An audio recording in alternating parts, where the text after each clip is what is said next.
আজকে আমি আপনাদের চালের পায়েস বানানো দেখাচ্ছি। তার জন্যে আমার 1.5 লিটার দুধ, আধ কাপ গোবিন্দভোগ চাল, 3টে তেজপাতা আর 2 কাপ চিনি। এই কাপের মেজারিং কাপের 2 কাপ চিনি। আর ইচ্ছে করলে আপনি কাজু কিশমিশও দিতে পারেন, আমি দিচ্ছি না, আমার বাড়ি পছন্দ করে না তাই। এবার আমি দুধটা এতে ফোটাবো, তেজপাতা দিয়ে দেবো এর মধ্যে। তেজপাতা দিয়ে এটা যখন একবার ফুটবে তারপর এর মধ্যে গোবিন্দভোগ চালটা দিয়ে দেবো।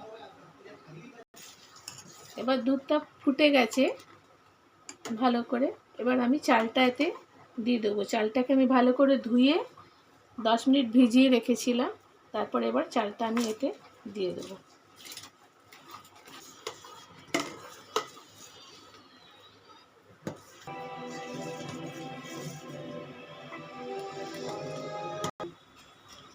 এই দেখুন এবার চালটা সেদ্ধ হয়ে গেছে।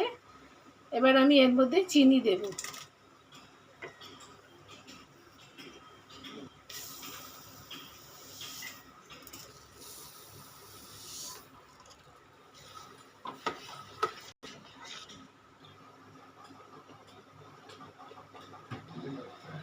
এই দেখুন পায়েস এখন রান্না হয়ে গেছে পুরো। এর মধ্যে আমি কাজু কিশমিশ দিয়েই দিলাম একজনকার ডিমান্ডে। আপনাদের আমি এই চালের পায়েস করা দেখালাম। যদি হ্যাপি ওমেন্স ডে, আমি আজকে ওমেন্স ডের জন্যে পায়েস বানিয়েছি। যদি এই রেসিপিটা আপনাদের ভালো লেগে থাকে তাহলে আমার চ্যানেলকে সাবস্ক্রাইব করবেন। Thank you.